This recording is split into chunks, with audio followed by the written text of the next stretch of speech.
I assume everyone, raise your hands. That song was a song I wrote in my room in about a span of a week or two. And as our last speaker showed, it can mean any sort of thing you want to. What I plan on talking about today is not about what goes on in the music you hear in the radio, but more of what comes in through your ears, talking about the waves and ratios that happens between the notes. If you're like me, then you will come out of this talk with a better appreciation of music, knowing what truly goes on behind it. If you don't, it's perfectly fine, and if you want to, honestly, you can tune me out. But, yeah. So for all of you maths out there, I'll assume you know what a wave is. But for those who don't, it is simply a representation of a trigonometric function like a sine or cosine wave, like this. So you notice the distance between these 2 points? That's what's known as the period of the function, and it is how long it takes to reach the exact same point. Now, what would happen if we were to, say, shorten this graph and compress it? Notice how the distance between the two periods has changed? Now, imagine if every single time we pass one of these highs, a custom beat place, like a stomp, for instance, it would sound like this. Now, what would happen if I were hypothetically able to play 440 of these beats a second? Would it sound bad, or would it maybe sound like this?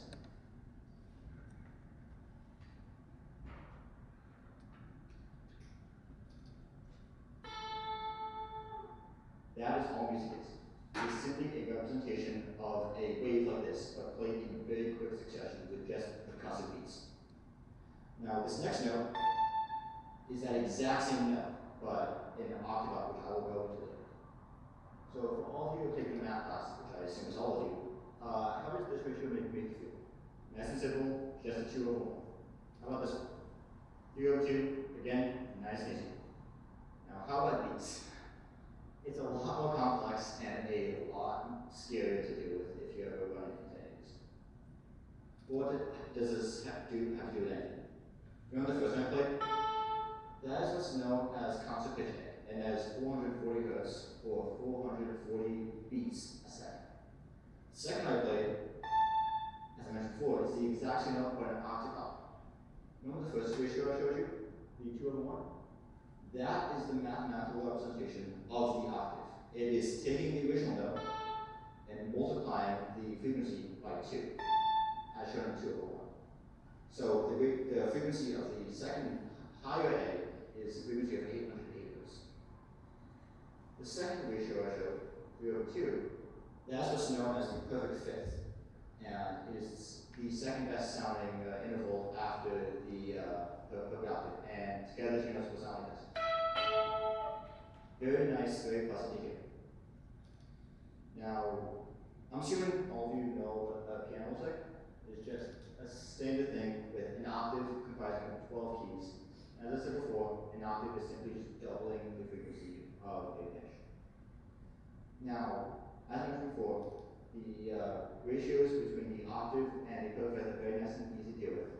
And the original idea behind creating the piano was to make sure all of the other notes in between follow basically a mathematical approach of the 3 over 2 and 2 over 1, multiplying back and forth until they could get all 12 keys. But this was near impossible to do. So instead, what they did is separate each key into 12 evenly spaced ratios, or if you go here, 12 3 over 2, which again, don't need to know exactly what that means. It just means that when you multiply all the 12 notes together, it will give you the perfect 2 over 1. Now, the general rule of thumb, if you want to create a good sounding interval, is does the ratio look good? And another benefit of this 12 3 over 2 system is that the perfect fifth in this piano is not exactly 3 over 2. It is more like 4.19 and a bunch more decimals that are not significant error. But it is close enough to what 3 over 2 should ideally be that it sounds close enough to the perfect fifth. So, as I said before, if you want to create a good sounding interval between 2 notes, just make sure that the ratio between the 2 frequencies is close enough to a simple ratio. Again, if you enjoyed all I said, take this to heart And I can finally say this. Thank you for coming to my TED Talk.